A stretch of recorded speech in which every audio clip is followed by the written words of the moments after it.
एक दिन अनंत जीवों के कल्याण हेतु यात्रा करने के लिए उन्होंने रूप धारण किया नीलकंठ वर्णी का।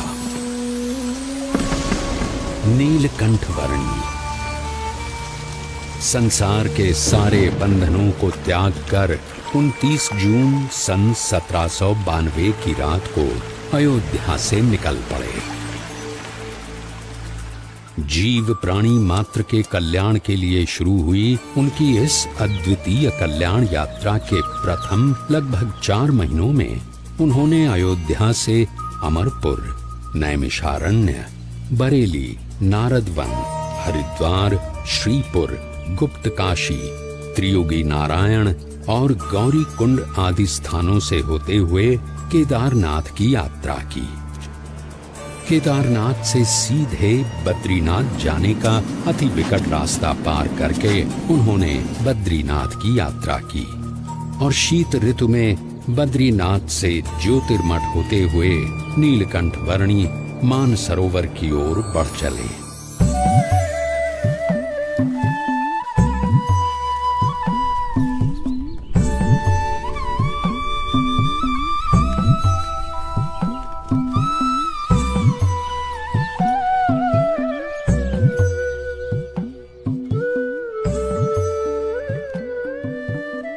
सत्यं वद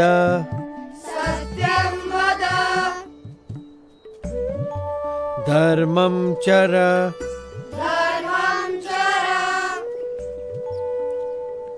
सत्यान्न प्रमदितव्यम्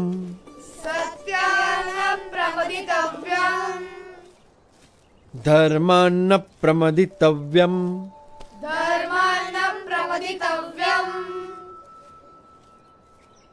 धर्म पालन, अहिंसा, सेवा, यह सब अच्छे मनुष्य जीवन के लक्षण है और इसीलिए इन सब सद्गुणों को अपनाते हुए परोपकारी जीवन जीना चाहिए।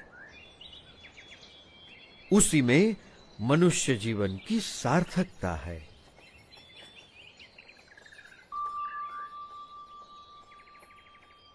बड़े ध्यान से सब सुन रहे हो। क्या समझ में आ रहा है? कुछ प्रश्न हो तो जरूर पूछना, झिझकना मत। निस्वार्थ सेवा भावना और सदाचार में कोई बुराई नहीं है, पर केवल सत्वगुणी प्रवृत्तियों से ही जिया गया जीवन परम कल्याण के लिए पर्याप्त है। जन्म से लेकर मृत्यु तक यदि केवल इन सब में ही जीवन व्यतीत हो तो स्वयं का कल्याण कैसे होगा?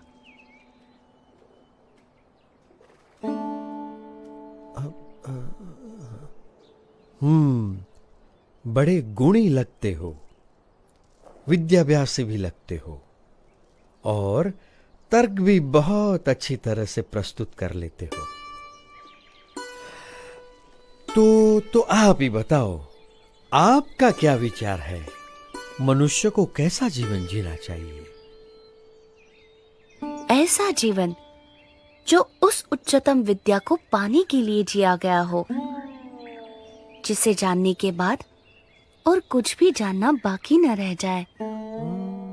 पर ऐसी कौन सी विद्या है? ब्रह्म विद्या,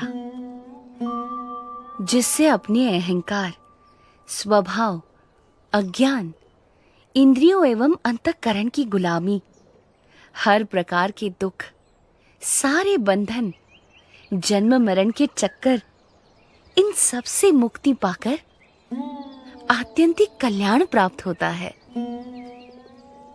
पर केवल स्वयं के कल्याण के लिए जिया गया जीवन स्वार्थ सिद्धि का पर्याय बनकर ही नहीं रह जाएगा। यदि व्यक्ति यथार्थ रूप से आत्यंतिक कल्याण के मार्ग पर चल पड़े तो उसका जीवन अपने आप ही सबके लिए कल्याणकारी बन रहता है, एक यज्ञ के समान बन जाता है। सबकी भलाई का यज्ञ, सबकी सेवा का यज्ञ, सबके कल्याण का यज्ञ। अच्छा, पर आप हो कौन? मैं नीलकंठ हूँ। आप इस उम्र में ऐसे अकेले क्यों निकल पड़े हो? सबको परम कल्याण के मार्ग पर प्रेरित करने के लिए। यही मेरे जीवन का उद्देश्य है। उम्र से तो आप शिष्य जैसे लगते हो, पर ज्ञान से गुरु हो।